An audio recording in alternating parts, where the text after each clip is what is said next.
The scanner shouldn't have glowed red.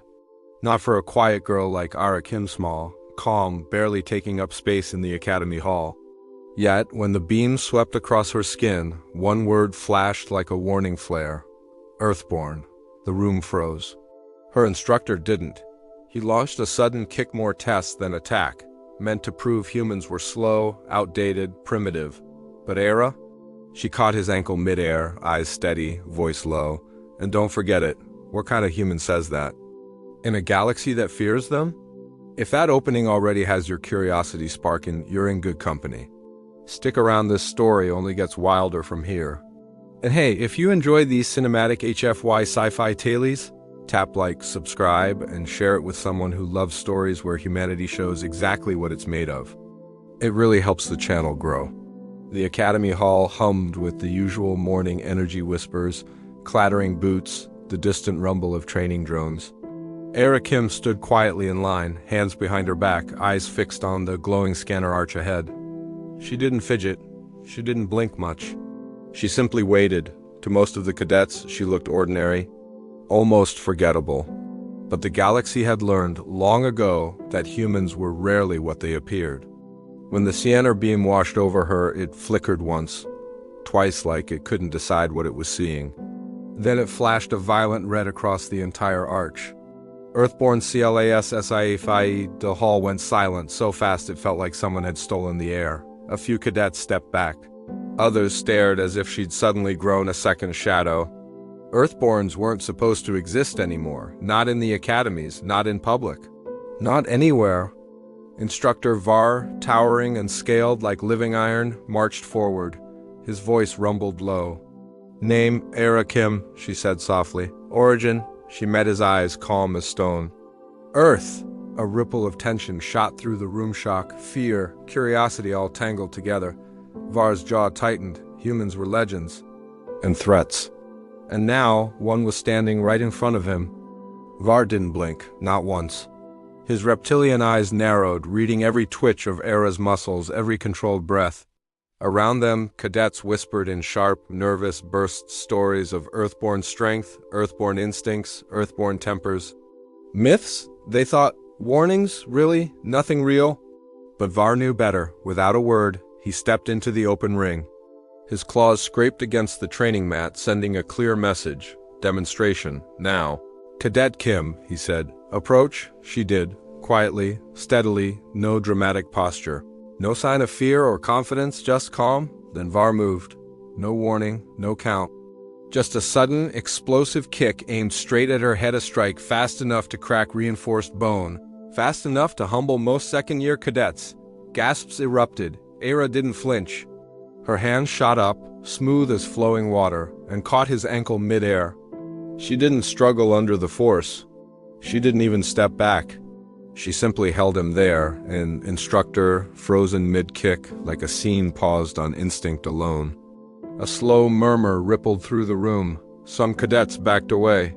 Others leaned in, wide-eyed, trying to understand how something so small had stopped something so powerful. Varr's voice lowered, almost a growl. Impossible. The word hung in the air like static. Impossible. But Ara simply released his ankle, letting Varr regain his balance. No bragging, no reaction.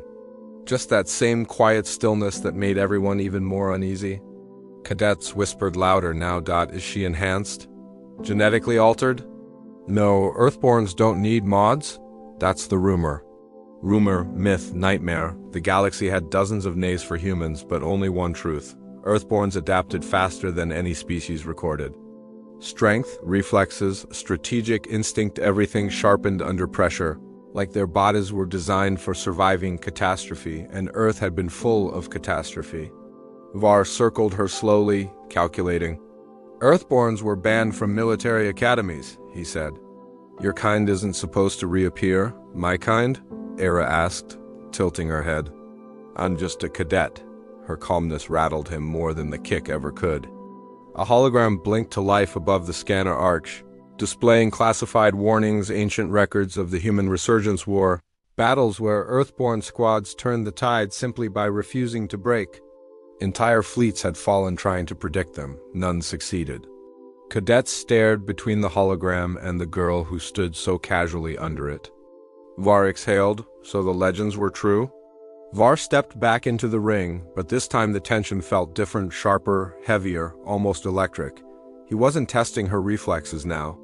He was testing a legend, and everyone knew it. Again, he ordered. Ara didn't move. Her eyes flicked once toward him, unreadable. Why?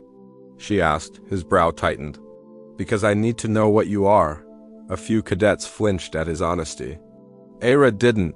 She simply inhaled, then stepped forward, not aggressively, but with a calm precision that made several trainees instinctively retreat. Humans weren't supposed to walk like that. They weren't supposed to read a room so fast. Varr struck first 3 sharp blows, each meant to disorient. Ara slipped past them like she'd already watched them happen. Not faster, not stronger, just ahead. When his final strike came, a heavy downward sweep, she pivoted, tapped his elbow, and redirected the momentum so cleanly he crashed to one knee. Gasps erupted across the hall. No way, she's predicting him. How is that possible?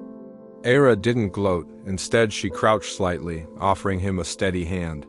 Varr stared at her, at the human who just dismantled him with nothing but timing and clarity, and realized something chilling. Earthborns weren't apex predators.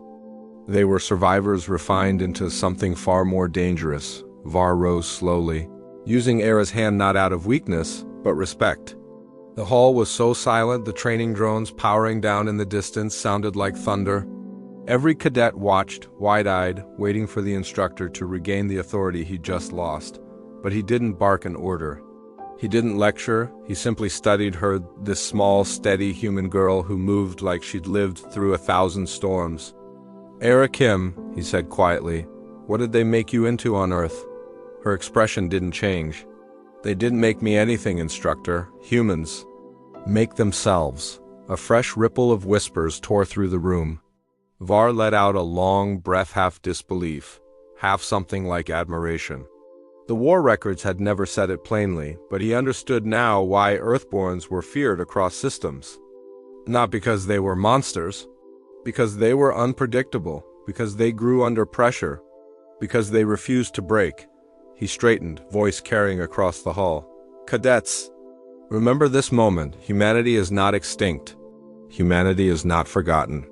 Humanity, he looked directly at Ara, is a storm. Ara met his gaze, the faintest hint of a smile forming. And don't forget it, she said. The room shivered. Because everyone knew the galaxy had just changed.